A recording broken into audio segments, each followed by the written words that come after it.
Good evening and good morning, friends. I am Pradyumna Ingre, and I first started to congratulate and thank Anandji and Garje Marathi for creating and providing this wonderful platform where we get an opportunity to interact with, learn from, and get inspired by talented professionals, successful entrepreneurs, and such amazing human beings. And today we are really blessed to have someone with us who is all of this and much more. It's an honor and my privilege to welcome Yajurvendra Mahajan to this session today. Welcome, Thank Yajurvendra. you. Thank you. Yajurvendra is the founder of Deep Stamba Foundation. Welcome. He founded Deep Stamba back in 2008 with an objective to not only help and support children from underprivileged background, differently able children, to help them succeed, get the best quality education, succeed in competitive exams, but much more to help them lead the life of self-esteem, respect, and purpose. Yajurvendra and Deep Stamba have been recognized and awarded by so many awards, amongst them Helen Keller Award, and many more. And I'm not going to read through that long list of awards. I will share those with all of you later. Yajurvendra has also created an amazing ambition now to create a unique, one of its kind facility for the visually and physically challenged children in Jagav. For over 300 children, a residential and educational facility all in one place. This is going to be Asia's largest facility. It's halfway done, and the other half is under progress now. Having known Yajurvendra now for a number of years, I'm very sure that Yajurvendra could have become anything that he chose to become. As an example, he has all those amazing qualities that an organization looks for in a CEO.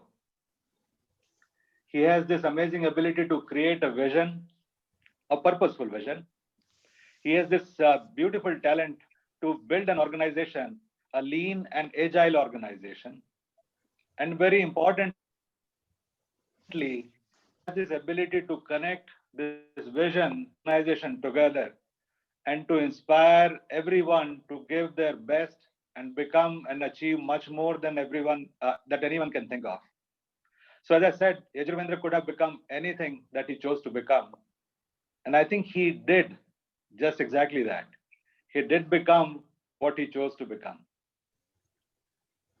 He chose to become a parent to over 2,000 children whose lives were transformed because of the support from Deep Stamba. He chose to become a mentor and a coach to over 100,000 teachers who actually learned from him how to teach children with love and affection and lead them a life which will change their future generations. And more than that, I think he chose to become an inspiration. He chose to become a medium for all of us to be able to give back to the society, to do our bit for the humanity. So Yajurvendra, thank you so much for that, for becoming that inspiration, for being that medium for all of us. And as I said, we are truly blessed today because we have an opportunity to interact with, learn from, and be inspired by what Yajurvendra and Deep Stamba has achieved and is doing. But even more than that, we have a unique opportunity after take the first step, make a commitment, and join hands with him in creating and bringing to life this amazing vision that he has in front of him. I think this is a truly unique opportunity for us to make a difference in someone's life. And I'm very sure that end of the day today, end of the session today, we would have that sense of fulfillment of having made a difference. Now, before I hand it over to Anandji, let me make a couple of technical announcements. So thanks to our dear friend Samir here, we are able to organize this whole session technically. The session is live on Facebook. So if you are already on Facebook or talking to or chatting with your friends, please let them know that they can log on to Facebook and watch this session live. During the session, which will be about 35 to 40 minutes of Q&A, Anandji will be asking questions. Yajurvendra, during this time, everyone's microphones are muted. After the Q&A or the first part of an interview session, we will actually open the floor for Q&A, which our dear friend Manoj Kulkarni from Hong Kong will help us to conduct. At that time, I would specially request everyone to keep your phones on mute. And own them when Manoj asks you to unmute them. And at the end, Amit will help us to conclude the session with the summary of the session and the next steps. Okay, with that, Anandji, over to you and Yajurvendra. Thank you very much, Pradyumna. Yajurvendra Mahajanji, namaskar. Garje Marathi global त्याचप्रमाणे आपले जगभरचे सगळे मित्र आहेत, मैत्रिणी आहेत, त्यांच्यातर्फे आपलं स्वागत. आयुष्यामध्ये अनेक छोटे मोठे इंटरव्ह्यू घेतलेत दिलेत, पण नेहमी मुलाखत घेताना पुढल्या माणसाला बोलायला कमी पडणार नाही ना असे प्रश्न विचारायला लागतात. तो प्रश्न आज मला पडणार नाहीये. तुमच्याकडे तुमचं कार्य, त्याचप्रमाणे तुमच्याकडे गेल्या 15-20 वर्षाचा जो अनुभव आणि त्यातलं तुम्ही जे दिलंय ते जर सांगायचं म्हटलं तर आपल्याकडे जी 30-35 मिनिटं आहेत ती पुरेशी पडणार नाहीये. पण we have to stick to that, त्याचा प्रॉब्लेम नाहीये. चालू करताना मी असं म्हणतो की हे तुम्ही जे करताय ते देवाचं काम आहे आणि त्यामुळे मला उपमा आली की जसं गौतम बुद्धाला जगातली दुःख पाहून काहीतरी करावंसं सुचलं आणि त्यांनी एक मोठी बुद्ध धर्म स्थापन केला, तर तसंच तुम्ही हे जे काम करताय त्या कामाची सुरुवात की ते काम हे करावं असं वाटणं आणि त्यासाठी ही झेप घेणं, हा ट्रिगर पॉइंट किंवा ही सुरुवात कुठल्यापासून झाली याच्याविषयी थोडंसं आपल्याकडनं मला समजून घ्यायची, आम्हाला सगळ्यांनाच ऐकायची इच्छा आहे. So Yuzvendra, can you please answer that? Unmute.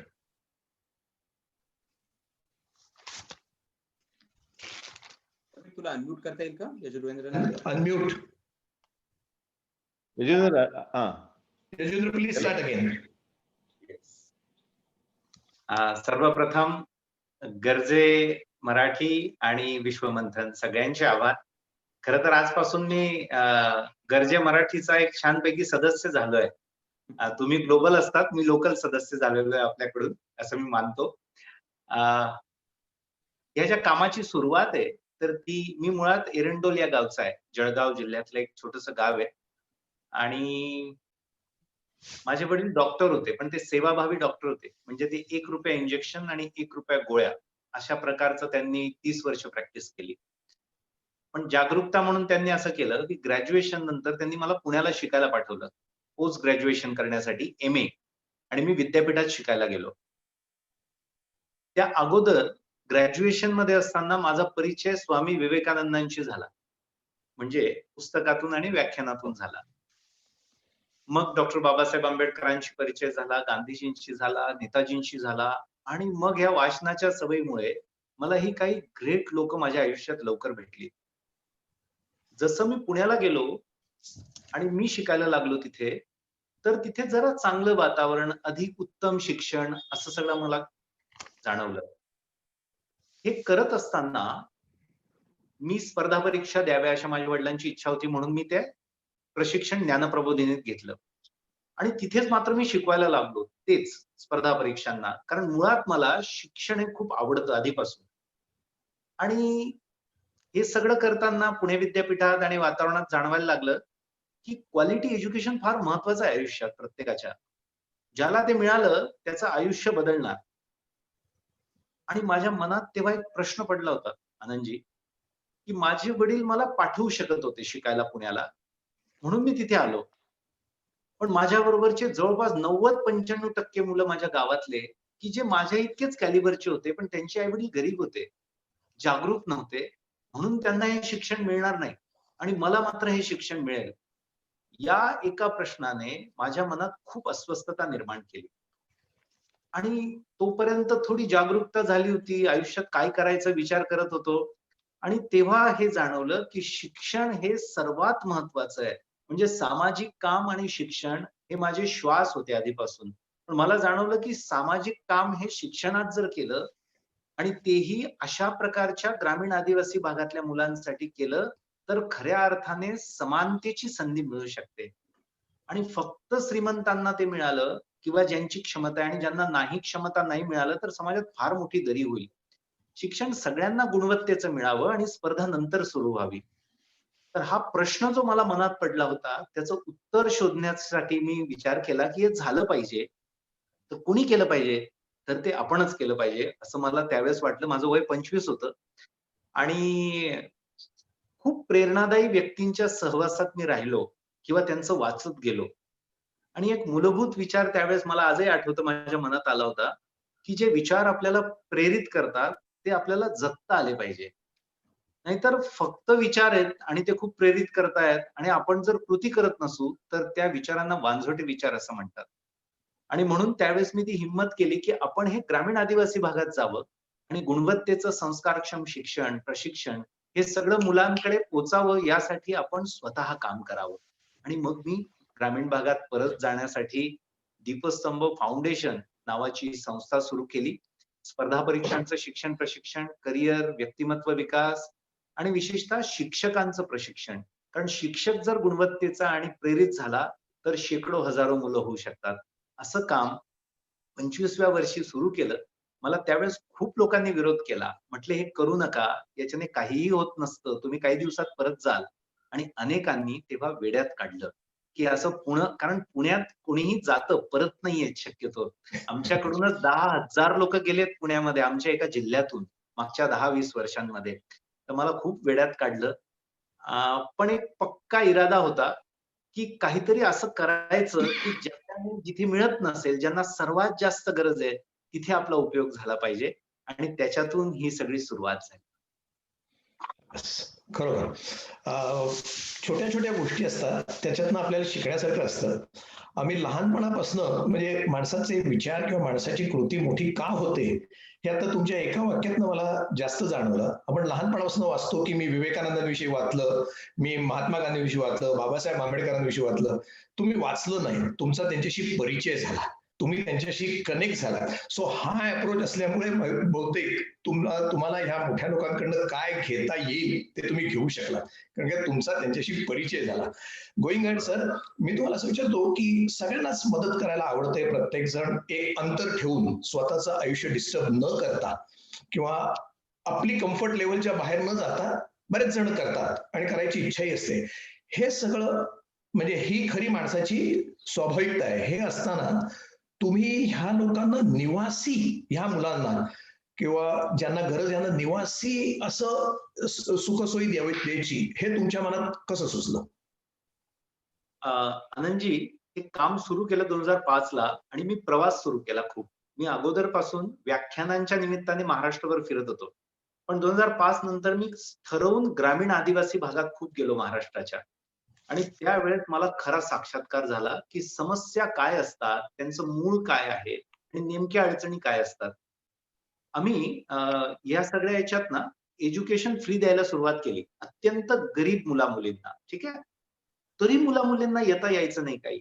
जेव्हा मी त्यांच्या झोपड्यांवर गावागावांमध्ये जाऊन बघितलं, तर माझ्या लक्षात आलं, की ते जायला यायला सुद्धा पैसे नाहीये भाड्याचे किंवा राहायला जेवायला पैसे नाहीये म्हणून मुलं-मुली येत नाहीत. आणि गरिबी काय ती मी नीट बघितली त्यावेळेस, की मी एका गावात गेलो होतो. अशीच चौकशी करत माझ्या व्याख्यानानंतर एक मुलगी मला भेटली. ग्रॅज्युएशनला 82% मार्क, 82%. वडील वारलेले, आईची एक किडनी फेल आणि आजी प्रचंड म्हातारी आणि तिला हार्ट वगैरे सगळे डिसीजेस. हे असं असल्यामुळे त्या मुलीने 82% ग्रॅज्युएशनला मिळून ती शेतात कामाला जात होती.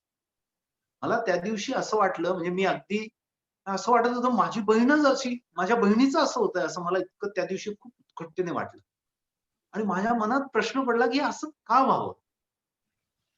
पण मग मग ठरवलं की निवासी यांना प्रशिक्षण दिलं गेलं पाहिजे. सगळे खर्च आपण उभारूयात. पण यांना इंटिग्रेटेड हे बघा सोपं मला काय वाटतं आनंदजी, आपल्या मुलांना आपण जेव्हा शिकायला पाठवतो, त्यांना सगळ्या गोष्टी एकत्र देतो ना.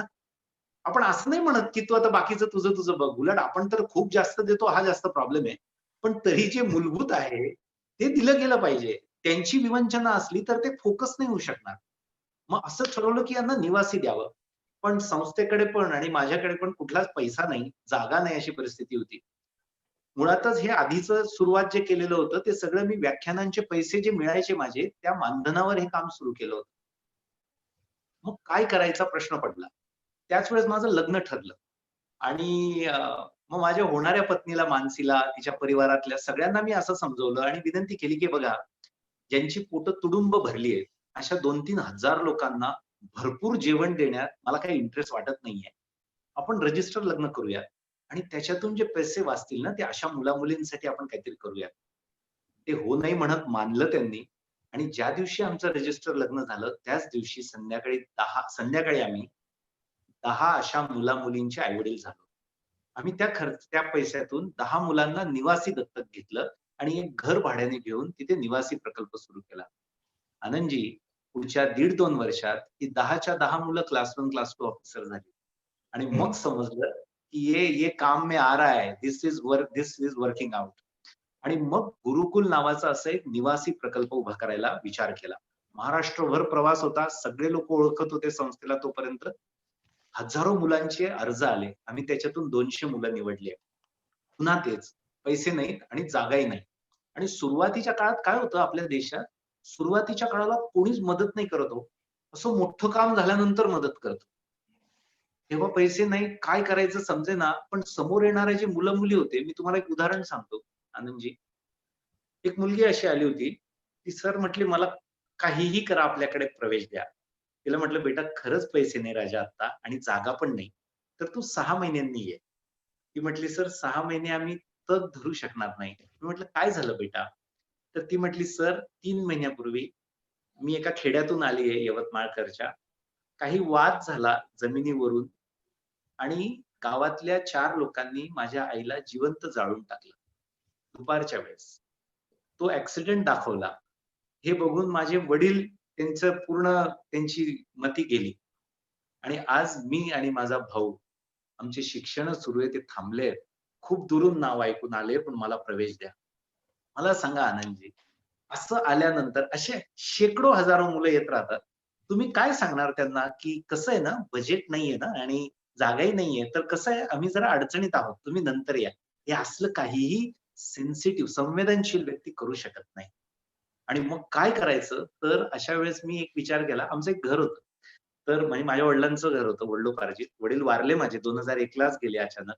आणि अ, मग ते घर मी विकून टाकलं आणि मी भाड्याच्या घरात राहायला गेलो. आणि तात्काळ 150-200 मुलांची सोय झाली आणि प्रकल्प एकदम पुढे गेला. हे फार मोठं काही नाही मला वाटलं. मी एक त्यावेळेस विचार केला होता, की एक घर विकून जर हजारो घरं उभे राहत असतील, तर हा सौदा एकदम फायद्याचा आहे. आणि मी भाड्याच्या घरात राहतो काय आणि स्वतःच्या नावाच्या घरात राहतो काय, याच्याने काही जगात फरक पडत नाही. आणि प्रकल्प पुढे जायला लागला ॲक्चुअली. तर निवासी प्रकल्प याच्याकरता, की इंटिग्रेटेड सगळं त्यांना मिळावं आणि माझा असा विश्वास आहे, जेव्हा निवासी तुम्ही काही प्रशिक्षण देतात ना, तर त्यांच्या व्यक्तिमत्त्वावर तुम्ही प्रभाव पाडू शकतात. त्यांच्यामध्ये तुम्ही बदल घडवून आणू शकतात. मुळात शिक्षण हे फक्त पास करणं, परीक्षा उत्तीर्ण, मार्क आणि नोकऱ्या लागणं असं नाहीये. तर माणसाच्या व्यक्तिमत्त्वामध्ये बदल झाले पाहिजे. संस्कार क्षमता त्याची वाढली पाहिजे, प्रभाव पडला पाहिजे त्याच्यावर आणि त्याच्यामध्ये चांगल्या सवयी, विचार रुजले पाहिजे. यासाठी मग निवासी उपयोग होतो. याच्यातून मग तो निवासी प्रकल्प सुरू झाला सुरू झाला. आणि कसली मुलं, आनंदजी, आत्महत्या केलेल्या शेतकऱ्यांची मुलं, भांडे घासणाऱ्या बाईंची मुलं आणि मी हे जेवढं सांगतोय तुम्हाला हे सगळे police officer, income tax officer आज असं काम करतायत. सुमारे 550 मुलं या प्रकल्पातून आजपर्यंत क्लास 1, क्लास 2 झाले. सगळे तळागाळातले मुलं. हो, धन्यवाद. बोलताना एक तुम्ही मानसी मॅडमचं नाव घेतलं. तुकारामाचं काम करू शकला कारण की आवडाबाई पाठी होती. So I want to congratulate Mansi madam also. आता तुम्ही आता जे सांगितलं की ज्यांना राहायची जागा नाही किंवा ज्यांना फायनान्शियल बॅकिंग नाही, हा एक तुम्ही एवढा मोठा खरा एक समाजाचा भाग निवडला होता की जो वंचित राहिला असता, की ज्याला तुम्ही आता एका सर्वसामान्यांच्या किंवा सर्वसामान्यांच्या पुढेही आणून सोडताय. हे खरं काम न संपणारं काम आहे. हे काम इतकं मोठं आहे की त्याला लिमिट नाहीये. मग हे एवढा मोठी धुरा खांद्यावरती घेतलेली असताना दुसऱ्या खांद्यावरती अपंग मुलांची जबाबदारी घ्यायची आणि त्यांना सुद्धा मेन स्ट्रीम मध्ये आणायचं, हे धैर्य तुम्ही कसं केलं? हे करताना तुम्हाला काय चॅलेंजेस आली? आणि कुठलीही गोष्ट म्हणजे एक विचारधारा एक माणूस चालू करतो, पण हात से हात मिलाते जेव्हा म्हटलं तरच ते पुढे जाऊ शकतं. आणि तुम्ही जसं म्हटलं की सुरुवातीला कोणी मदत करत नाही, नंतर एकदा तुम्ही काय म्हणतात ते चमत्काराला सगळे नमस्कार करतात, तसं नाही. पण हे सुरुवातीला तुमच्या या प्रकल्पांमध्ये आणि तुमच्या या मोठ्या विचारांमध्ये जे तुम्हाला सहभागी झाले त्यांच्याविषयी जर तुम्हाला उल्लेख केला आणि आम्हाला त्यांच्याविषयी जो ऐकायला आवडेल, त्या 2-3 प्रश्न मी एकत्र विचारले तर त्याचे जरा सविस्तर उत्तर द्यावं अशी विनंती. याला थोडंसं बॅकग्राऊंड पाठवून अशी तयार झाली. मी या सगळ्या कामाने ना जरा पक्का व्हायला लागलो, कारण मी मुळात आता खूप भावनिक आहे, ठीक आहे ना. पण मी पक्का व्हायला लागलो. म्हणजे अशी मुलं यायची गुरुकुलमध्ये. एक मुलगी आली, आनंदजी, आणि ती म्हटली, सर मी कोल्हापूरहून आलीये, मला जरा तुमच्याकडे राहून शिकायचंय. तर मी म्हटलं, बेटा खरंच नाही आता, म्हणजे, आणि या प्रकारच्या कामांना ना सदैव अडचण असते, पण मला कधीच त्याची तक्रार नाहीये, मुळीच तक्रार नाहीये. मुळात असं आहे की तिला सांगितलं, बेटा ये ना जरा 4 महिन्यांनी. तर ती म्हटली, नाही सर खूप अडचण आहे. म्हटलं, बेटा काय अडचण आहे, कुठली आहे तू? म्हटले, कोल्हापूरची. मग पहिला प्रश्न आमची आर्थिक अडचण समजून घ्यायला ना, आई वडील काय करतात आम्ही विचारतो. म्हटलं, बेटा वडील काय करतात? तर ती म्हटली, वडील नाहीये. मला कोणत्याही मुलीला वडील नाही असं म्हटलं ना आनंदजी, मी काय पण करायला तयार आहे मुला मुलींसाठी या. मग म्हटलं, बेटा कधी वारले वडील? तर ती म्हटली, वडील नाहीये. मग मला काय वाटलं, अंतर असतं ना बोलताना, तिला ऐकू आलं नसेल. म्हटलं, बेटा कधी वारले वडील? तर ती म्हटले, सर वडील नाहीयेत. मग मी चिडलो थोडा. म्हटलं, तुला ऐकू येतंय का मी काय म्हणतोय? तिच्या डोळ्यात पाणी आलं आनंदजी, आणि ती म्हटले, सर माफ करा, माझी आई देवदासी आहे आणि ती आता म्हातारी झालीये, ती आता भीक मागते. मी कशी तरी ग्रॅज्युएट झालीये. उत्तम कांबळे सरांनी तिचा मला संदर्भ दिला होता, की या मुलीचं जरा कर रे काहीतरी, नंतर बोलले होते मला. आणि सर आता आई काहीच करू शकत नाही, म्हणून मी कोल्हापूरहून सर आली सर, तर मला कृपया तुमच्याकडे प्रवेश द्या. अशा समस्या आणि अशा गोष्टी आहेत सर, की ज्या कधी आपण आयुष्यात अनुभवलेल्या नसतात, आणि त्याच्याने मी मजबूत होत गेलो. या सगळ्या मुलांना क्वालिटी एज्युकेशन मिळालं पाहिजे आणि चांगला माणूस घडला पाहिजे. या 1-2 गोष्टींवर हे काम सुरू होतं. आणि हे व्याख्यानं माझे सुरू असताना काय झालं, एक दिवशी मला असं, मी व्याख्यानं संपल्यावर खूप गराडा झाला असा, आणि मी काही सह्या देत होतो मुलांना. तर माझा कुडता आहे ना, कुडता घालतो आपण, तो कुडता कोणीतरी खेचत होतं खालून. मला असं वाटलं, कोण हे कुडता खेचतंय? मी बघितलं, म्हटलं कोण आहे? कोणाच्या पायात तर आला नाही. बघितलं तर एक 2 फूट उंचीचा मुलगा होता, आणि त्याला दोन्ही हात नव्हते आणि दोन्ही पाय नव्हते.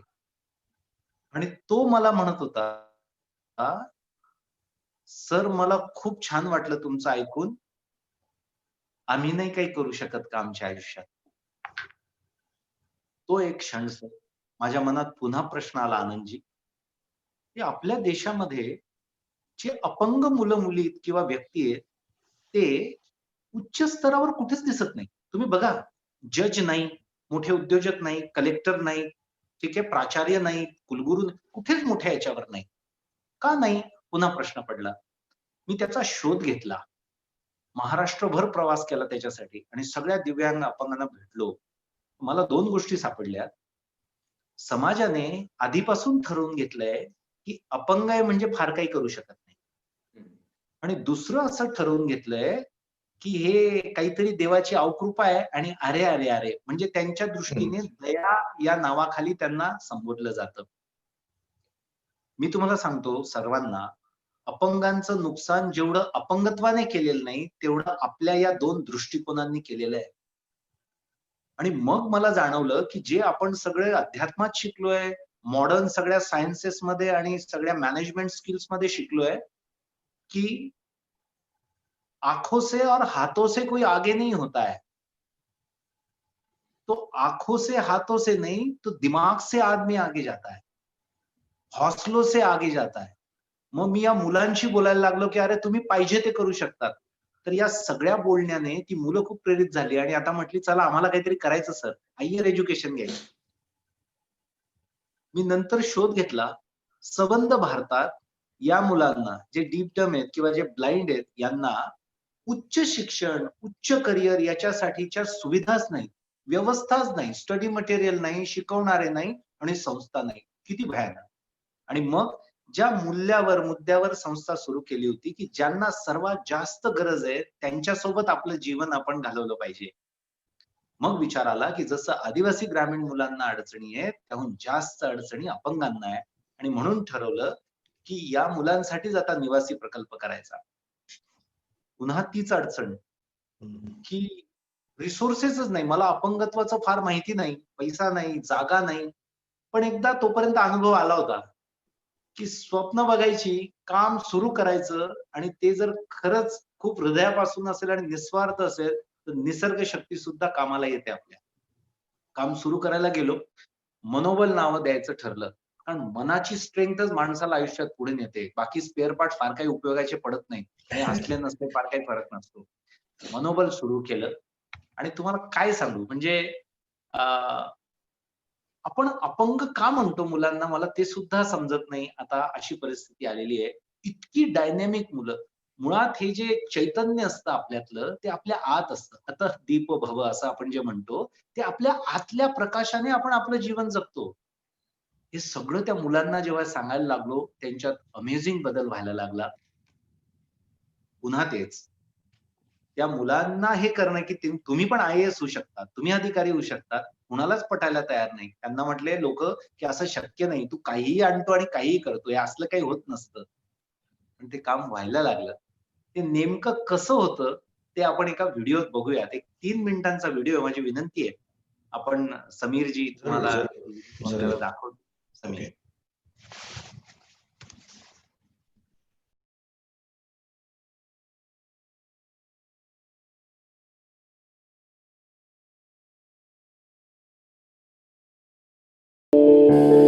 हाथों की लकीरों में नसीब नहीं होता, क्योंकि नसीब तो उनका भी होता है जिनके हात नहीं होते.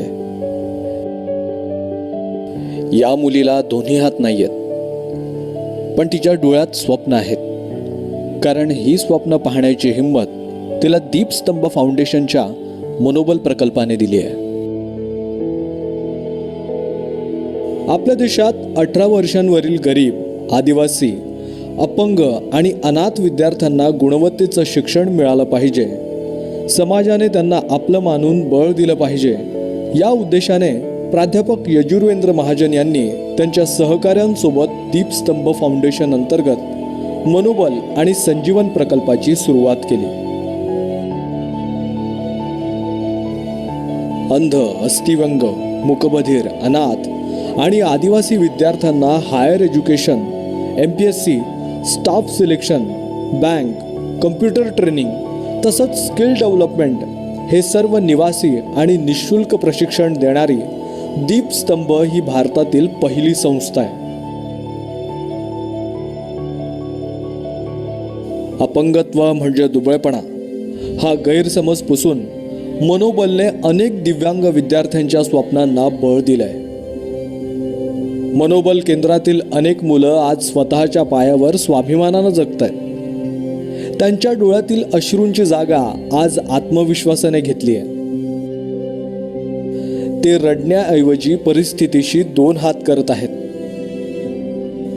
आणि हा आशेचा प्रकाश त्यांच्या आयुष्यात आणलाय दीपस्तंभच्या मनोबल प्रकल्पाने.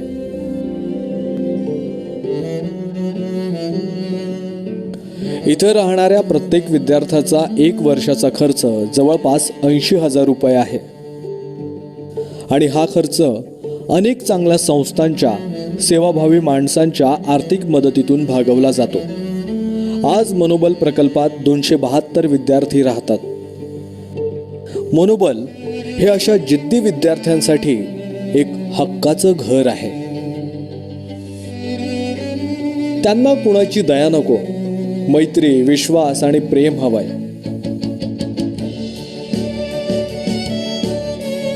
सर्वांगीण विकास, प्रेम आनंद आणि आत्मविश्वास प्राप्त झाल्याने ही मुलं IAS, income tax officer, bank officer बनून परिस्थितीशी लढत आहेत.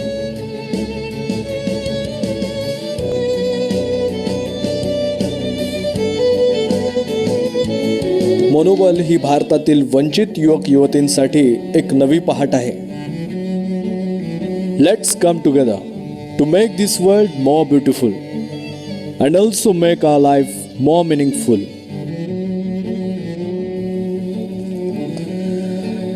जब दिल में था घना अंधेरा, लगता मैं हूं कि मैं नहीं हूं. कहीं से आसमां में उजाला आया, मन का पंछी गाता और गोते लगाता.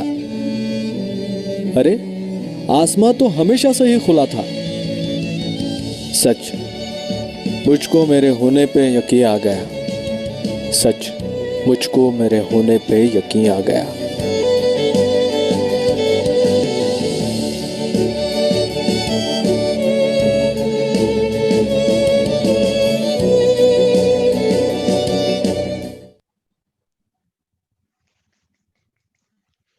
समीर, मला वाटतं यजुवेंद्र परत म्यूट झालाय. अनम्यूट यजुवेंद्र. एक मिनिट.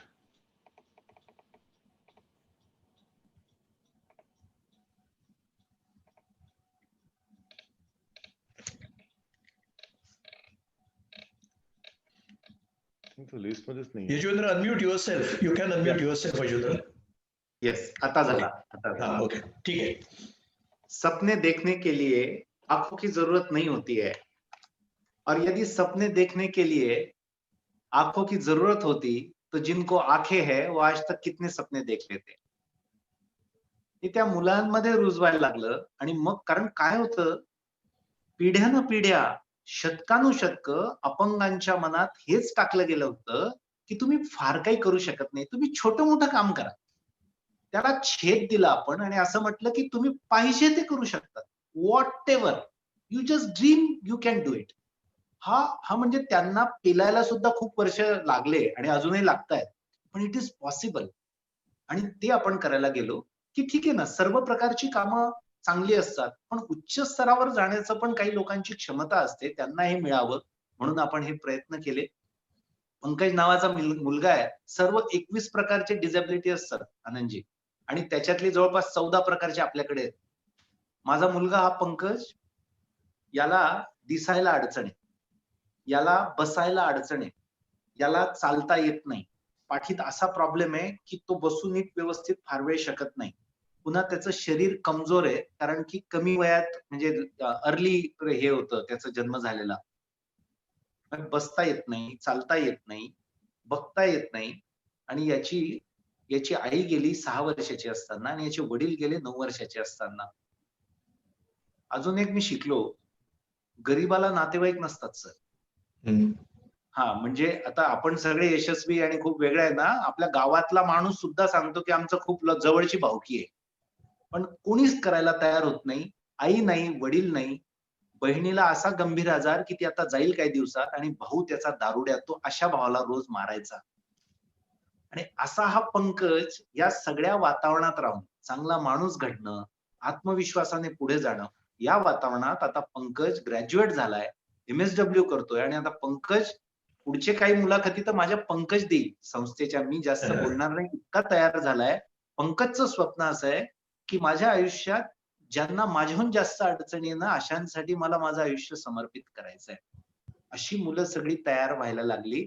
या मनोबलमध्ये यांचा हायर एज्युकेशनचा सिलेबस तयार करणे, अमेरिकेतले काही सॉफ्टवेअर आणले, त्याच्यातून या मुलांना कॉम्प्युटर शिकवणे, त्यांना हायर एज्युकेशनचे ट्रेनर तयार केले, कॉम्पिटिटिव्हचा सिलेबस तयार केला. हे म्हणजे आम्हीच याच्यातून घडत गेलो. शून्य होतं अक्षरशः, आणि त्याच्यातून आता अशी उभारणी झाली की जवळपास 62 मुलं जे क्रॉनिक डिसेबल्ड आहे ते क्लास 1 क्लास 2 ऑफिसर झालेत, आणि ते आता प्रशासनात क्लास 1 क्लास 2 म्हणून काम करतात. याच्यात अजून एक मुद्दा आनंदजी मला सांगायचा आहे. जे अपंग आपल्याला असं वाटतं की सर्वात जास्त गरजू आहेत, मला अजून एका घटकाचा साक्षात्कार खऱ्या अर्थाने झाला 2016 मध्ये. ती एक गोष्ट थोडक्यात सांगतो. मी आपल्या ह्या प्रकल्पाच्या 14 भाड्याच्या बिल्डिंग घेतल्या आहेत, वेगवेगळ्या ठिकाणी आहेत त्या. आणि त्या 14 भाड्याच्या बिल्डिंग मध्ये 250 मुलं राहतात जळगावला. तर एका बिल्डिंग मध्ये मी जेवणाच्या वेळेस सहज चक्कर टाकायला गेलो, की सगळ्यांना बोलत बोलत, काय रे जेवताय का, कसं चाललंय? आणि ओसरीवरच बाहेर एक मुलगा मला बसलेला दिसला. पडलेले खांदे, निराशा होती चेहऱ्यावर आणि मला ओळखीचा वाटला नाही. मी त्याच्या खांद्यावर सहज हात ठेवला आणि म्हटलं, "काय रे बेटा, कुठून आलास? जेवलास?" तर पुढच्याच सेकंदाला तो मुलगा ओक्साबोक्शी रडायला लागला. म्हणजे म्हणजे असं की काहीतरी जबरदस्त घडलंय आणि आपण रडतो ना, ओक्साबोक्शी. आणि मी मी एकदम शॉक, की काय झालं? मी तर काही चुकीचं केलं नाही. तो शांतच होईना. मग मी त्याला म्हटलं, "बेटा काय झालं? काय झालं?" तो थोडा शांत झाला 2 मिनिटानंतर आणि त्याने नंतर जे सांगितलं त्याच्यानंतर मग मी रडायला लागलो. तो मुलगा म्हटला, "सर, मी आता 20 वर्षांचा आहे. माझ्या 20 वर्षाच्या आयुष्यात मी पहिल्यांदा बेटा हा शब्द इतक्या प्रेमाने ऐकला सर. कारण मला आई-वडील नाही, मी पाहिलेच नाही, मी अनाथ आहे. 18 वर्ष संस्थेत राहिलो. कुठेच प्रेम म्हणून नाही मिळालं. खायला-प्यायला मिळालं फक्त. तर ते बेटा ऐकून सर मी रडलो." त्या दिवशी मला पुन्हा प्रश्न पडला, की काय दोष आहे त्याचा? आपल्याला आई-वडील कोण असावे, असावे का नसावे हे सगळं आपल्या हातात आहे का? आणि का इतकं दुःख आयुष्यामध्ये, की त्याला प्रेमही मिळू शकलं नाही. आणि त्या दिवशी असा संकल्प केला, की यानंतर 18 वर्षाच्या वरचे कितीही अनाथ मुलं-मुली आपल्या संस्थेत आलेत, तर त्यांचं मायबाप आपण व्हायचं सगळ्यांनी. अरे किती भाग्यवान आहोत आपण. एक सेकंदाचा विचार करा सर, जर आई-वडील नसते आपल्या आयुष्यात, तर तुम्ही आम्ही कुठे असतो? हा भाग पैशात नाही मोजता. मग अशा मुलांना आपण प्रेम नाही देऊ शकत. त्यांना नाही आपलं म्हणू शकत. आणि म्हणून मग हा एक पुन्हा भाग तयार केला, एक विभाग, की फक्त अनाथ मुलं. त्यांना प्रेम देणं, त्यांच्यावर विश्वास दाखवणं, त्यांच्या गरजेप्रमाणे त्यांना पुढचं 10वी-12वी नंतरचं शिक्षण देणं, पायावर उभं करतो वेगवेगळ्या नोकऱ्यांमध्ये त्यांना. आणि सर त्यांना कोणी नोकऱ्या देत नाही माहितीये. बघा एक छोटं उदाहरण. कोणी आला मुलगा, आपण विचारतो, "काय रे, काय शिकलाय?" वगैरे झालं. विचारतो, "काय आई-वडील काय करतात? कुठला आहे?" आणि तो जर हं. म्हटला, "मला आई-वडील नाही, अनाथ आहे." तर आपल्या मनात पहिल्यांदा काय अविश्वास येतो. अरे, काही झालं तर? कोण जबाबदार राहील? म्हणून या मुलांना कामं मिळत नव्हती. मग त्यांना कामावर आपण मग आता सांगतो ना, की मी त्यांचा बाप, आम्ही त्यांचे आई-वडील. त्यांना कामं मिळतात आणि नंतर आम्ही त्यांचं लग्न करतो सर. कारण तुम्हाला सांगतो लग्नात पण पहिल्यांदा हे विचारता आई-वडील कोण आहेत? आणि आई-वडील नसली लवकर लग्न होत नाही. आता आमच्या मुला-मुलींची लग्न होतात आणि या मुली लग्न होऊन गेल्यानंतर पुन्हा वर्षातून 2 वेळा माहेर म्हणून आपल्याकडे येतात. बाईला माहेर पाहिजे का नको मला सांगा? तर मग असे अनाथ मुलं पण या मनोबल प्रकल्पामध्ये समाविष्ट झालीत. आई-वडील नसलेल्या मुलींचं काय होतं, हे मी फार तुम्हाला स्पष्ट सखोल सांगत नाही, पण फार भयानक परिस्थिती होते. आणि त्यामुळे असा संकल्प केलाय. आई-वडील नाही त्या मुलाची तर आम्ही एंट्रन्स पण घेत नाही. बाकीच्या मुलांना एंट्रन्स आहे, इंटरव्ह्यू आहे. तरच उच्च शिक्षणासाठी घेतो, नाहीतर त्यांना इतर स्किल डेव्हलपमेंटला पण पाठवतो आम्ही. या मुलांचे आम्ही इंटरव्ह्यू पण घेत नाही. त्यांचं एकमेव, अरे आई-वडील नाही, तुम्ही काय अपेक्षा करणार त्यांच्याकडून? आणि मग ही अशी मुलं पण त्याच्यामध्ये शिकत जातात आणि पुढे येत जातात. ग्रेट. खूप काम केलंय, पण हा नेव्हर एंडिंग असा प्रवास आहे.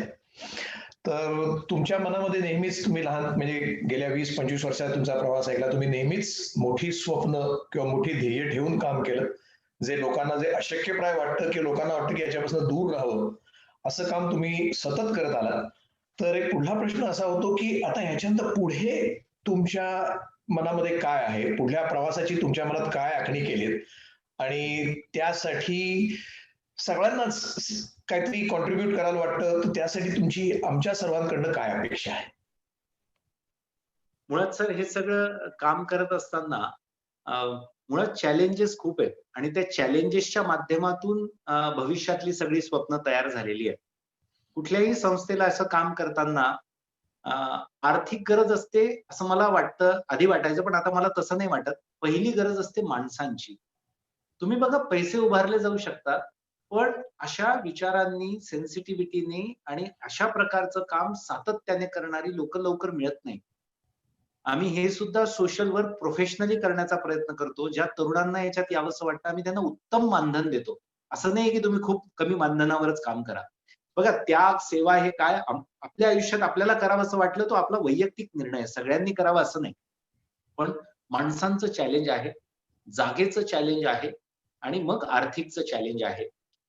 चौथं चॅलेंज सर्वात मोठं असं आहे, मुळात या मुलांना उच्च शिक्षणासाठी तयार करणं, त्यासाठीच्या व्यवस्था निर्माण करणं आणि त्यांना हाय रँक पर्यंतचा प्रवासापर्यंत सोबत देणं आणि हे निवासी ठेवणं हे सर फार मोठं चॅलेंज आहे. 18 वर्षाच्या वरची मुलं-मुली ज्यांना डोळे नाहीत, हातपाय नाहीत, ऐकू येत नाही आणि अशी मुलं आणि मुली यांना निवासी ठेवणं हे का कोणी करत नव्हतं आजपर्यंत? कारण खरंच हेच एक मुळात चॅलेंज आहे. पण मुळात चॅलेंजेसचं काम जर आपण नाही केलं, तर आपला जन्म काही सोपे-सोपे कामं करण्यासाठी नाही झालेला ना. ज्या गरजा आहे ते काम झालं पाहिजे म्हणून आपण हे काम खरं तर घेतोय. आणि चॅलेंजेस असे आहे, की जो सुमारे 1.5 करोड रुपये लागतात दरवर्षी या मुलांचं राहणं, खाणं, शिक्षण, प्रशिक्षण करायला. हे उभारणी करणे ग्रामीण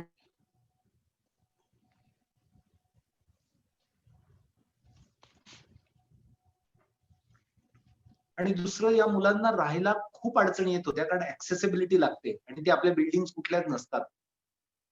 तर आम्ही असं स्वप्न बघितलं, की एक रतनलाल सिंह बाफना यांनी 3 एकरची जागा डोनेट केली संस्थेला जळगावला आणि 1 करोड रुपये डोनेशन दिलं. आणि ते स्वतःहून दिलं. ते म्हटले, "मैंने मेरे जिंदगी में ऐसा काम नहीं देखा और ये काम होना चाहिए." आम्ही आता असं स्वप्न पाहिलंय, 12 करोड रुपयाचा राष्ट्रीय प्रकल्प निर्माण करतोय 300 विद्यार्थ्यांचा निवासी, दिव्यांग, अनाथ, आदिवासी अशा सगळ्या मुला-मुलींसाठी. आणि तो संपूर्ण ऍक्सेसिबल, जागतिक दर्जाचे त्याच्यात मानकं सगळे. तुम्ही आता हे चित्र बघू शकत असाल. देशभरातली मुलं निवडून इथे घेतली जातील आणि भविष्यातल्या उज्ज्वल भारतामध्ये योगदान देण्यासाठी सर्व वंचित मुलं पुढे येतील, अशा प्रकारचं हे स्वप्न बघितलंय. जवळपास 50% काम झालंय. तेही खूप खूप अडचणीतून झालंय कारण हे सगळं वातावरण आता वेगळं आहे. पण आम्ही जिद्द सोडलेली नाही. अजून एक 6 कोटी रुपयांचं काम याच्यात बाकी आहे. पुढच्या 7 महिन्यांमध्ये हे काम पूर्ण करायचं आहे. दुसरं काम असं आहे, की ऑनलाईन ट्रेनिंग सुरू केलेलं आहे आम्ही. मला सांगायला आनंद होईल. भारतातल्या 19 राज्यातली मुलं आपल्या संस्थेमध्ये प्रशिक्षण घेतात. काश्मीरच्या कमरुद्दीन पासून ते केरळच्या सहनापर्यंत आणि आसामच्या शुभम पासून ते गुजरात मधल्या पांड्या नावाच्या मुलीपर्यंत मुलं-मुली, दिव्यांग, अनाथ आपल्याकडे शिक्षण घेतायत. या मुला-मुलींसाठी हा राष्ट्रीय प्रकल्प आहे आणि त्याचं रूपांतर पुढे विद्यापीठात होईल असं स्वप्न आहे. आणि मग 20 वर्षाच्या काळामध्ये संपूर्ण भारतातल्या दिव्यांग आणि अनाथ मुलांना उत्तम शिक्षण, प्रशिक्षण मिळत राहील अशी कायमची व्यवस्था होईल, अशा प्रकारचं काम आपल्याला सगळ्यांना मिळून करायचं आहे. बघा, एखादा प्रकल्प केला, 200-500 मुलं शिकतायत, त्याच्यात खूप आनंद मानायचं काम नाही असं माझं वैयक्तिक मत आहे. आपली ताकद काय? आपण किती किती वेगळ्या प्रकारची एक्सपोजर असणारी इतकी लोकं एकत्र आहे, तर आपण सबंध भारताचंच स्वप्न पाहिलं पाहिजे. अन्यथा छोटं-छोटं काम करून आनंद मानण्यात काही अर्थ नाही, असं वाटतं. आणि हे पण या मुलांकडून घेतलं. आनंदजी, तुम्ही या मुलांचं यश बघाल ना, तर तुम्ही पण म्हणाल, की खरंच या मुलांकडून आपण काहीतरी घेतलं पाहिजे. हो, हो. मी समीरजींना विनंती करीन, एक 3-4 मुलांचे फोटो आहेत फक्त दाखवा. मी तुम्हाला त्यांचं यश सांगतो.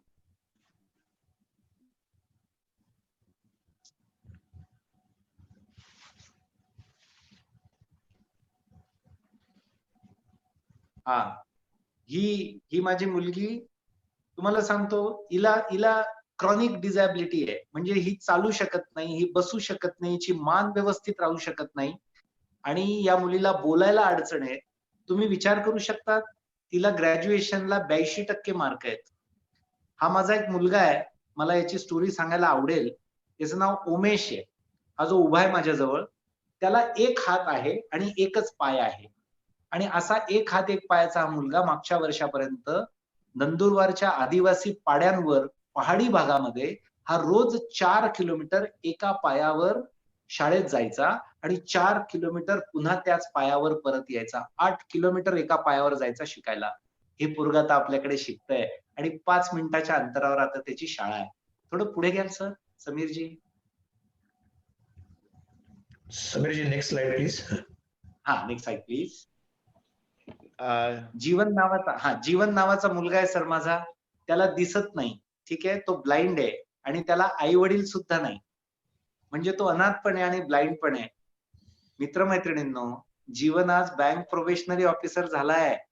त्याला 42,000 पगार सुरू झालाय. याचं व्हॉल्यूम आणि याचं काय म्हणजे काय आहे हे मी तुम्हाला शब्दात नाही सांगू शकत. त्यानंतर माझी एक मुलगी आहे रीना बारेला. त्या रीनाला एकच हात आहे आणि एकच पाय आहे. ठीक, रीना एका पायात चप्पल घालते आणि एका हातात चप्पल घालते. आणि रीना आता मंत्रालयामध्ये उद्योग कामगार विभागामध्ये MPSCतून पास झाली आहे आणि रीना आदिवासी समाजातली पहिली मुलगी आहे. त्याच्या आधीच सांगा समीरजी थोडं पंतप्रधान त्यांच्या बरोबर. ही आमची मुलगी नाही, आपण मागे गेलो, सॉरी. ठीक आहे. ही मृणाल नावाची मुलगी ही पॅरा एशियन ऑलिम्पिक खेळली सर. आणि पंतप्रधान माननीय महोदयांनी तिला बोलवून तिच्याबरोबर फोटो काढून तो सगळीकडे शेअर केलाय. बुद्धिबळ खेळते. पुढचं घ्या जरा प्लीज. हा माझा मुलगा. मी तुम्हाला सांगितलं याला दोन्ही हात दोन्ही पाय नाही. ठीक, आणि उंची 2 फूट आहे. वडील पुजारी आहेत. 3,000 रुपये फक्त मिळतात खेड्यामध्ये किनवटच्या. आणि हा मुलगा मागच्या वर्षी सहकार अधिकारी म्हणून MPSCतून निवड झाली आणि आज तो रुजू झालाय, काम करतोय. थोडं पुढे घ्या प्लीज. हा आमचा शाहरुख. हा माझा मुलगा इंटरनॅशनल क्रिकेट टीमचा भारताचा कॅप्टन म्हणून खेळून आला बांगलादेशमध्ये आणि विनर पण झालाय. Next please. येस. लहान असताना 7-8 दिवसांची असताना ही माझी मुलगी चुलीत पडली होती. त्यामुळे पूर्ण भाजली गेली. नंतर कित्येक वर्ष तिच्यावर उपचार होत राहिले आणि आज तलाठी म्हणून जॉईन झालेली आहे. उत्तम काम करते. तर अशा प्रकारच्या सक्सेस स्टोरीज आहेत. त्यामुळे आम्हालाच उमेद येते. ही रीना जी तुम्हाला मी मंत्रालयात म्हटलो सर, पुढची स्वप्न अशी आहेत आता की देशातल्या सगळ्या दिव्यांग अनाथ मुलांना, आणि मी दिव्यांग आणि अनाथ का म्हणतोय, या शैक्षणिक वाटचालीत मला असं लक्षात आलं सर, सर्वात जास्त गरज कोणाला आहे समाजाच्या स्तरामध्ये, तर ती अपंग आणि अनाथांना आहे. कारण नैसर्गिकरित्या ते संकट आहे. म्हणून भारतातली ही समस्या जगातले आपण सगळे भारतीय मिळून संपवूया. आणि हे होऊ शकतं. मी सांगतो तुम्हाला, टेक्नॉलॉजी, गव्हर्नमेंट, उद्योग व्यवसाय, आपल्यासारखी माणसं आणि काम करणारी पूर्णवेळ माणसं यांची जर उत्तम रचना केली तर 20 वर्षात जगाला आपण आत्मविश्वासाने सांगू की आमच्या भारतामध्ये अपंग आणि अनाथांचं संपूर्ण पालकत्व माणसं आमची घेतात, संस्था घेतात आणि तुमच्या आमच्या मुलांसारखं त्यांचं शिक्षण होऊन त्यांचं आयुष्य समृद्ध करतात. हे स्वप्न पाहिलंय. यासाठी पहिलं हे मॉडेल जळगावला आणि पुण्याला आपण करतोय. त्यासाठी आता निधी उभारणी सुरू आहे. प्रोजेक्ट तर यशस्वी आहे, मॉडेल एकदम चांगलं आहे. नंतर ते आपण रेप्लिकेट करूया. यासोबत आम्ही असा विचार केलाय की याचं विद्यापीठ व्हावं आणि त्याच्यातून लहान मुलांच्या शिक्षणापासून ते उच्च शिक्षणापर्यंतच्या अपंग अनाथांच्या समस्या सुटतील असा प्रयत्न केलाय. आणि मला खात्री आहे आजपर्यंत हा प्रकल्प का झाला, जरी डोक्यात माझ्या काहीतरी वेड आलं असलं तरी माझे सगळे सहकारी, संस्थेचे डायरेक्टर, आज इंटरनॅशनल लेवलला 14 देशांमधले लोक एकत्र आलेत. अमित, प्रद्युम्न, समीर यांनी त्याच्यात लीड घेतलाय. असे सगळे लोक, आणि शेतात काम करणारी, मजुरी करणारी बाई पण माझ्या मुठीमध्ये 100 रुपये टाकून जाते आनंदजी. हा सगळा विषय मला आत्मविश्वास देतो की आपण भारतातली ही समस्या संपवू.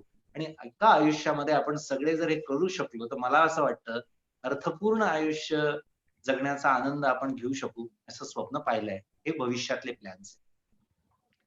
अतिशय सुंदर असे तुमचे विचार आहेत. तुम्हाला ह्या प्रवासामध्ये आतापर्यंत त्रास झाला, खूप कष्ट भोगलेत, पण मला खात्री आहे की तुमची 1500 मुलं आजपासून जेव्हा ऑलरेडी ती आता स्वतःच्या पायावरती उभी आहेत, ती एकेकाळी ही तुमची धुरा जेव्हा व्हायला लागतील तेव्हा आता हा जो कृष्णाने एका बोटावरती उचललेला जो गोवर्धन आहे तो जेव्हा 1500 मुलं उचलतील आणि आम्ही सगळे त्याच्यात सहभाग घेऊ तेव्हा निश्चित अतिशय यशस्वी असा प्रकल्प होईल अशी मला खात्री आहे. समाजामध्ये आपल्या समाजाला असलेलं पाठी खेचून घेणारं असं एक जे दुर्दैवी गोष्ट आहे ती तुम्ही दूर करताय. मी माझ्या स्वतःच्या व्यक्तीने असं सांगू शकतो की गरजे मराठी ग्लोबल ही जी जगभरच्या अत्यंत विचारवंत आणि हुशार माणसांची ज्ञानाची बँक माझ्याकडे आहे त्या बँकेच्या थ्रू आम्ही खूप श्रीमंत आहोत गरजे मराठी, कारण आमच्याकडे ज्ञानाची संपत्ती प्रचंड आहे. ती आम्ही तुमच्या मुलांना डेफिनेटली अवेलेबल करून देऊ. आता माझ्यामध्ये तुम्ही सगळ्या गोष्टी सांगितलेल्या आहात. आपण सगळ्यांना मला असं वाटतंय की प्रद्युम्न किंवा Amit they can take over आणि आपण सगळ्यांना आवाहन करूया की ह्या प्रकल्पाला आपण कशी मदत करता येईल. Over to Amit. Thank you very much Yujvendraji. नमस्कार. नमस्कार. त्याच्या आधी मनोज, माझा मोठा भाऊ हाँगकाँग मध्ये आहे, मनोज कुलकर्णी. मनोज, काही प्रश्न आहेत का जे लोक आपल्या मित्रांनी विचारले आहेत आणि तुझ्या मनात काही प्रश्न आले आहेत का? यजुवेंद्र, 60 जण हे तुझं सगळी जी गोष्ट आहे ते ऐकतायत आणि आम्ही सगळे जे आहोत ते एका जगात राहतो आणि तू आज जे जगाचं वर्णन करतोय ते कुठेतरी वेगळं, आमच्यापासून कितीतरी दूर. ते दोन्ही माणसांचीच जग आहे. पण एका बाजूला म्हणजे आता प्रतिक्रिया अशा आल्या आहेत, काही एका बाजूला निशब्दता आहे आणि एका बाजूला प्रश्नांचं काहूर आहे. त्यामुळे प्रश्न भरपूर आहेत. मला असं वाटतं वेळ एवढा आपल्या जवळ नसेल. मी काही प्रश्न तुला विचारतो आणि बाकीचे प्रश्न मी तुला पाठवीन आणि मग तू त्याचं उत्तर किंवा एक रिप्लाय बनवून दिलास तर तो आपण सगळ्यांना सर्क्युलेट करू. ऍक्च्युअली सुरू झाल्याच डॉक्टर उदय बोधनकरांनी विचारलेलं की सरकारी संस्थांचा किंवा गव्हर्नमेंटचा तुझा अनुभव काय आहे, तू त्यांच्याकडे मदत मागितलीस का किंवा आणि दुसऱ्या एनजीओचा, तर तुझा अनुभव काय आहे? आपल्या महाराष्ट्रात आणि भारतात खरं तर खूप चांगलं काम करणारे एनजीओ आहेत. आम्ही अशा 250 एनजीओचं एक फेडरेशन सुद्धा स्थापन केलेलं आहे. अप्रतिम काम. मी यांच्याकडून शिकून विचार काय केला, जे नाहीये काम ते करूयात. 18 पर्यंत आपल्या देशामध्ये सरकार आणि एनजीओ उत्तम काम करतात, परंतु 18 नंतर कामच नाहीये. मग मुलांना फक्त शिकवून उपयोग नाही ना, त्यांना पायावर उभं करावं लागेल आणि तेही उच्च स्तरावर. म्हणून हे काम केलं. सुरुवातीला सरकारची मदत नाही घेतली, कारण तो सेन्सच नव्हता की कसं कोणाकडून काम करून घ्यायचं. खरं तर नंतर जाणवलं की सरकार आपलं आहे, आपण सरकारची मदत घ्यायची नाही असं मुळीच करायचं नाही. आता आम्ही सरकारच्या याच्यात प्रपोजल टाकले तेव्हा लक्षात आलं की त्यांच्याकडे 18च्या वरच्या मुलांसाठी योजनाच नव्हती. मग आता योजना तयार करायला लावली आणि त्याच्या अंतर्गत आता मदत पुढच्या काही 1-2 वर्षांमध्ये मिळेल, कारण ती लॉंग प्रोसिजर असते. पण सरकारची मदत घेण्याचा प्रयत्न चाललाय. खरं तर तुम्ही म्हटलं की तुम्ही वेगळ्या जगात आता आहात आणि आम्ही वेगळ्या जगात थोडं. मी असं सगळ्यांना आवाहन करतो की चला आपण पार्टनरशिप करूयात, कारण ग्लोबल आणि लोकल हे एकत्र आले पाहिजेत. मी तर कायम म्हणतो की तुम्हाला सगळ्यांना आता असं वाटत असेल की यजुर्वेंद्र किती छान काम करतो ना, मस्त आहे. पण मला नाही वाटत तसं. मला असं वाटतं आपण सगळे सारखं काम करतो. तुम्ही फक्त वेगळ्या क्षेत्रात वेगळ्या स्तरात करता, मी वेगळ्या याच्यात करतो. आपण एकत्र जर आलो, आपण जर पार्टनरशिप केली ना, की आम्ही बघा, मी पूर्ण वेळ देण्याचं आयुष्यात ठरवलेलं आहे. मी थोडा स्वार्थी आहे. मला पूर्ण वेळ आनंद पाहिजे होता म्हणून मी पूर्ण वेळ आलो. कोणीतरी रिसोर्सेस द्यावे, कोणीतरी आयडियाज द्यावे, कोणीतरी प्रेम द्यावं, कोणीतरी पाठीवर हात ठेवावा. हे सगळे पार्टनर्स असं मी मानतो. तर मला असं वाटतं आम्ही एनजीओ पण एकत्र काम करायला लागलोय आता, सरकारला सोबत घेतोय आणि आपण सगळे जे भारतीय आहात, बाहेर आहेत कुठल्या देशांमध्ये, प्रत्येकाला वाटतं काहीतरी करावं. जर आपण आपल्या आयडियाज दिल्या, एक्सपर्टाईज दिलं, काही आर्थिक मदत शक्य तेवढी दिली, लोकांना कनेक्ट करून दिलं, काही सीएसआरचे फंड कनेक्ट करून दिले आणि आम्ही असं म्हटलंय की नुसतं सांगितलं म्हणून नाही, आम्हाला तुम्ही तावून सराखून घ्या, बेस्ट क्वालिटीचंच काम तुम्हाला दिसेल. तर असं जर सगळं कनेक्ट करून देता आलं, तर हे जे काम आता 8-10 वर्ष लागली याला मनोजजी. मला काय अस्वस्थता आहे माहितीये का, की हे सगळे रिसोर्सेस कनेक्ट करायचे आणि पटकन अशा लाखो लोकांचं कल्याण होऊ शकेल एवढी ताकद आपल्यात आहे हो.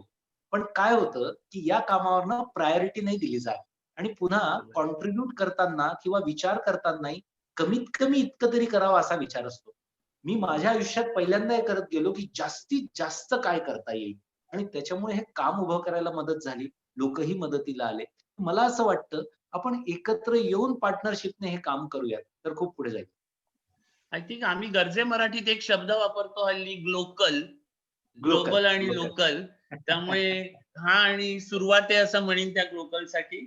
आणखी काही प्रश्न आहेत, पण एक आता तुम्ही तुमचे चॅलेंजेस सांगितले, पण तुमच्या विजन आणि मिशन मध्ये सगळ्यात तुम्हाला कुठला जो बाबा रात्री पण झोपेत तो आठवतो असा मोस्ट क्रिटिकल इश्यू काय वाटतोय? कारण काय आता तुम्ही म्हणाल तसं आम्ही काहीतरी करावं असं आम्हालाही वाटतं.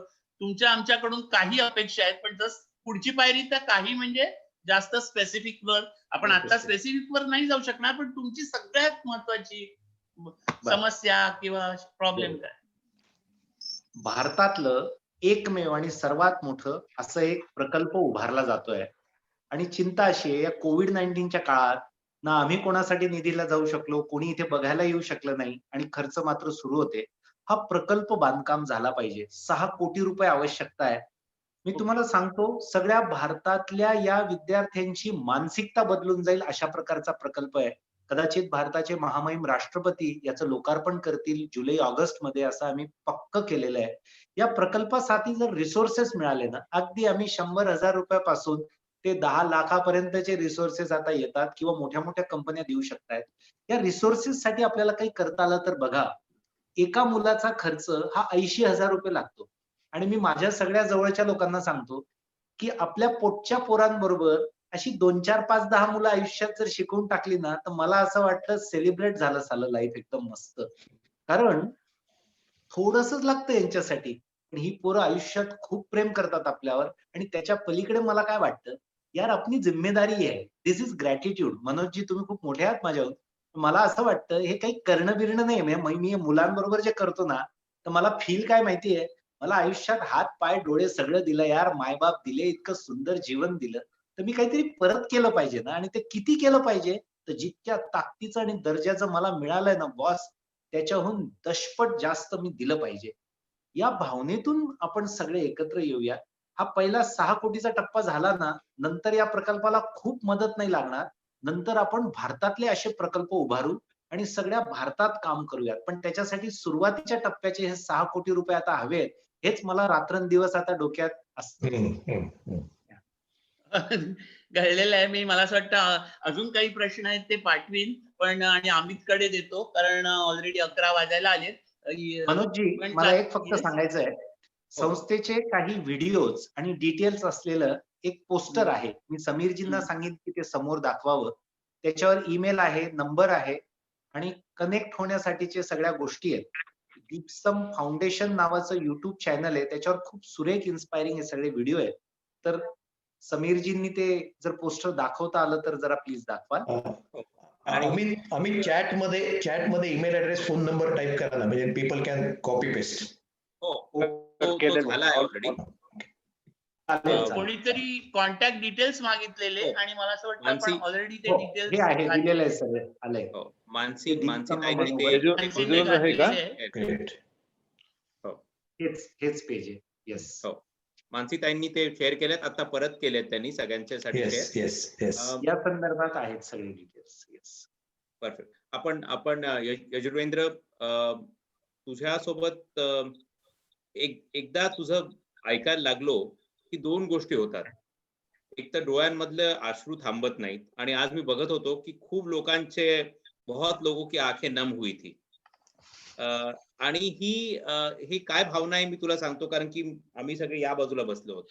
ही कृतज्ञता आमच्यामध्ये परत एकदा जाणीव होते की आम्ही किती नशीबवान आहोत, किती नशीबवान आहोत. मी स्वतः डॉक्टर विनय वायकरांसारखं नाव माझ्या पाठीशी उभं आहे. हे खूप खूप जरुरी आहे यजुर्वेंद्र, आणि ही जाणीव तू आम्हाला करून देतोस. पण ही जाणीव करून देतोस की न था कुछ तो खुदा था, ना होगा कुछ तो खुदा होगा, डुबोया मुझको होने में, ना होता मैं तो क्या होता. आम्ही कोणी नाही आहोत, ही जाणीव तू आम्हाला करून देतोस. आता माझे 2 प्रश्न यजुर्वेंद्र तुला आहेत. अगदी साधे प्रश्न आहेत, कारण की हे सगळ्यांचे प्रश्न आहेत, ते तुला विचारतोय. तू एका मुलाचं तर मला सांगितलं, एका स्टुडंटची किंमत 80,000 रुपये आहे. मला हे विचारायचं आहे की तुझ्या हे बांधतो आहेस, हे एशियातलं सगळ्यात मोठं, तुझ्या एका खोलीत की अशी काही तुझ्याकडे कॉन्सेप्ट आहे का की एक खोली जर का मला माझ्या स्वार्थासाठी, माझ्या वडिलांचं नाव, पूर्णपणे माझा स्वार्थ आहे त्याच्यात, माझ्या वडिलांच्या नावाने जर का करायची असेल तर मला तू जागा देशील का, आणि त्याची मला देणगी काय, किती मी देता येईल? येस.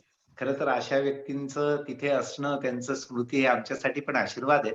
एक 5 लाख रुपये एका रूमसाठी आपण असं म्हटलंय आणि जर हॉल असला तर 7 लाख, कारण तिथे वेगवेगळ्या साईजचे आहेत.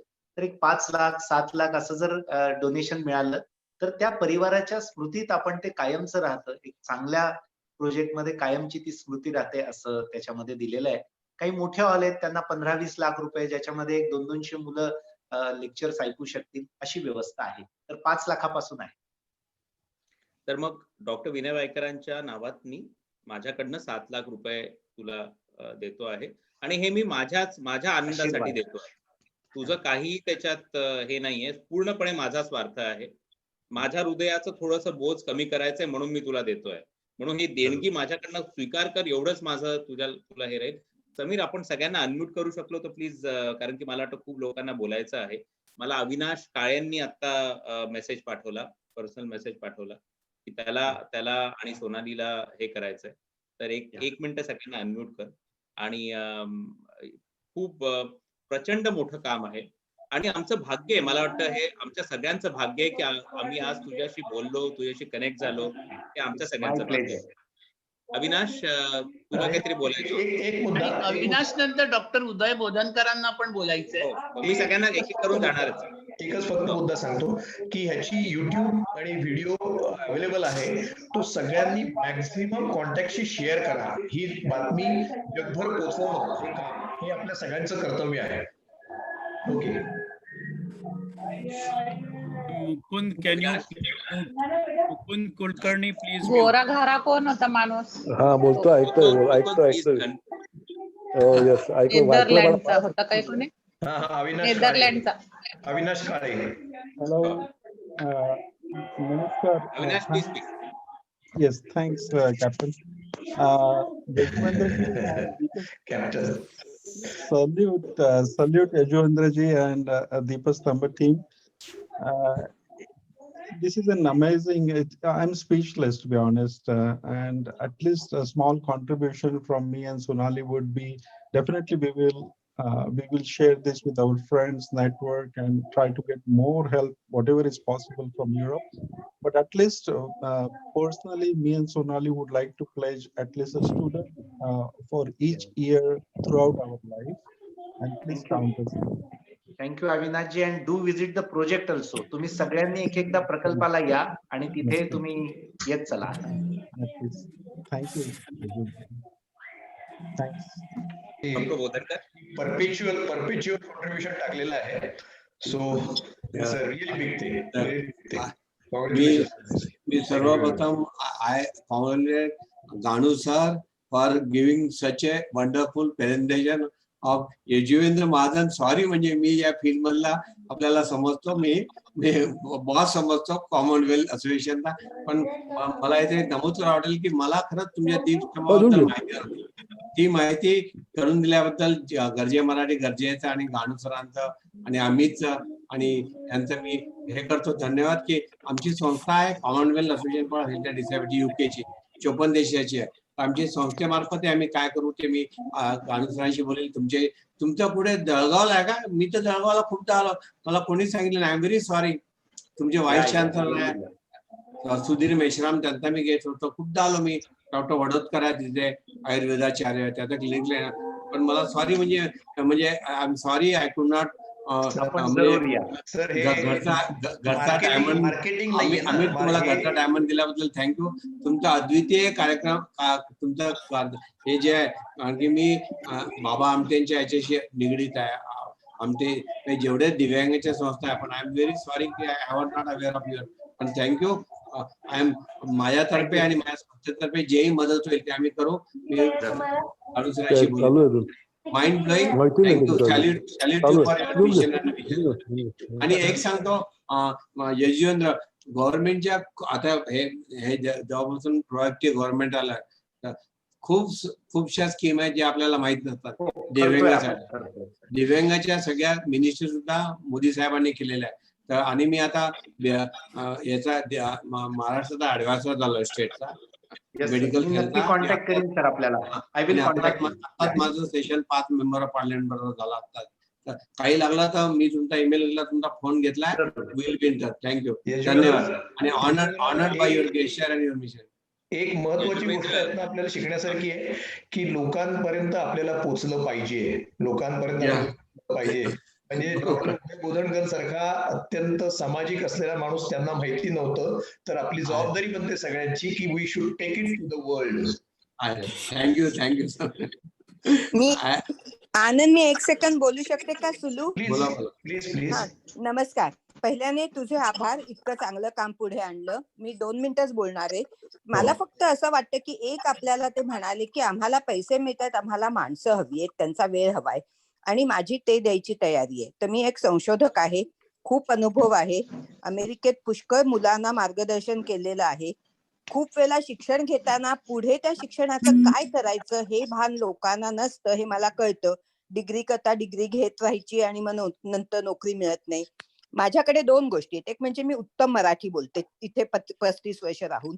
दुसरं म्हणजे की मी जर संशोधक झाले नसते तर शिक्षक झाले असते. मला अत्यंत शिक्षणाची आवड आहे. तर माझा जर तुम्ही काहीही उपयोग करू शकलात, मी तुम्हाला ईमेल पाठवीन आणि जर मी काहीही करू शकले तर पैसे मला माहितीये खूप लोक देतील. ह्या आनंदने अशी चांगली माणसं जमवली आहेत की फार उदार आहेत आणि ते मदत करायला येतील, पण मी माझी वेळ आणि बुद्धी द्यायला तयार आहे. नक्की, फार छान. Most welcome. Shall we conclude? Oh, couple of appreciations. Dinesh Jain is here. Dinesh ji खूप सुंदर संस्था चालवतात, नागपूर फर्स्ट. आणि यजुवेंद्र, आपल्याला आठवत असेल तर आपलं भाषण झालं होतं आणि दिनेशजींनी मला सांगितलं की अमित खूप चांगलं झालं, कारण की त्यावेळेस मी याचं ऐकू शकलो नाही. So today he could here you. So Dinesh, thank you Dinesh. Thank you, Amit. Thank you, Anandji. Thank you, Yajuvendra. माझी मराठी तितकी चांगली नाही आहे. मी नागपूरचे आहे आणि तर मी हिंदीत किंवा इंग्रजीत बोलेन. Why not? So, Nagpur, I mean, I thank you very much for doing this. Excuse me. What you're doing is something which I always dreamt of, and one of the reasons of starting Nagpur First was to do this. What inspired you had inspired me also. And thanks. I mean, it feels like as if you are doing something for me. I'll certainly do everything possible what I could. We will invite you in Nagpur First again. You know Mr. Tanvir Mirza also. And you have come and we have met. I felt so great about listening to you all. Excuse my little emotional outburst. Pardon me if I felt so. Thank you very much. Thank you Dinesh ji. Blessing for me. Pradyumna? Yeah, Anandji, thank you. Just one thing I wanted to remind everyone की आपल्या सगळ्यांच्या companies ज्या आहेत भारतात असतील, if they have a branch, everyone has an opportunity to contribute through the CSR. आणि दिनेशजी, आपल्या Nagpur first लाही खूप कंपनीज असोसिएटेड आहेत. आपल्या सगळ्यांच्या कंपनीजच्या ज्या ब्रांचेस आहेत, I know this time of the year CSR funds are a little bit difficult to get. Keep that in mind. That's a great source of funding. Every company mandatorily, legally is required to do that. And every company actually look for authentic, real cause where they can make a difference. And I cannot think of a better cause. So please reach out to your own offices so that we can make that contribution also. आणि प्रद्युम्न हे फक्त बोलत नाहीये. Pradyumna works for a company called Henkel. आणि हेंकेलनी 20 लाख रुपये पैसा जरुरी नाहीये, तो त्याच्या मागे लागून ते करणं हे जरुरी आहे. आणि तसंच यजुवेंद्रला रिलायन्स अशा काही कंपनीज कडनं आम्ही सगळेच प्रयत्न करतोय ते नेण्याचं. आणि आपण जर का सोबत आलो तर जसं आनंदजी तुम्ही म्हणालात की ही सम तेवढी काही कठीण नाहीये आणि एक कारवा चल पडेगा, कारवा चलना चाहिए, आगे चलना चाहिए. इस उम्मीद पे we once again thank everybody. आज खूप छान, मला वाटतं प्रत्येक जण आज एक वेगळा विचार घेऊन पुढे जाणार आहे. आणि शब्बा खैर, stay safe and thank you so much for joining. End thank you करताना आनंद. मी माझ्यातर्फे एक शेवटची गोष्ट सांगून आपण हे करूया. यजवेंद्रजी तुमचे आभार. अमित आणि प्रद्युम्न, समीर हे ऑर्गनाईज केल्याबद्दल, टेक्निकल बॅकअप समीरचा परफेक्ट होता. सगळ्यांचे आभार. मी एकच गोष्ट सांगून आजची मीटिंग संपवायची सगळ्यांकडनं परवानगी घेतो. गरजे मराठी ग्लोबलनी सक्षम नावाचा एक प्रोग्राम चालू केलेला आहे. अजून तो बोर्ड म्हणजे पेपरावरती आहे, पण 99% होईल सगळ्याचा आहे, ज्याच्यामध्ये आम्ही ज्यांना गरज आहे अशा मुलांना लॅपटॉप्स आणि बॅकअप एज्युकेशन अवेलेबल करून द्यायचा प्रयत्न चालू केलाय. होईल निश्चित, खूप मोठा प्रोजेक्ट आहे. सो त्याची एक सोर्स हा आम्ही यजुवेंद्रच्या मुलांना 101% अवेलेबल करून देऊ. आणि बोलून मला आज इथे तुमच्या सगळ्यांना भेटायची संधी दिल्याबद्दल प्रचंड आभार मानतो. आणि यजुवेंद्र, ऑल द बेस्ट. देवाच्या दयेने सगळ्यांच्या परिश्रमाने तुमच्या कामात प्रचंड यश येईल आणि आपला देश हा समर्थ होईल असं म्हणून आपण आता संपूया. सारे जहां से अच्छा नी आपण हा कार्यक्रम संपूया. माऊली नावाची मुलगी आहे, त्या माऊली नावाच्या मुलीचं हे गाणं आहे, आपण ते ऐकूया 1 मिनिटाचं. समीर.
मनोबलची दुर्गा आहे आपली.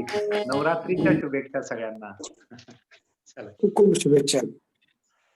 थँक्यू. धन्यवाद आनंदजी, महाजन सर. धन्यवाद. थँक्यू. Thank you very much.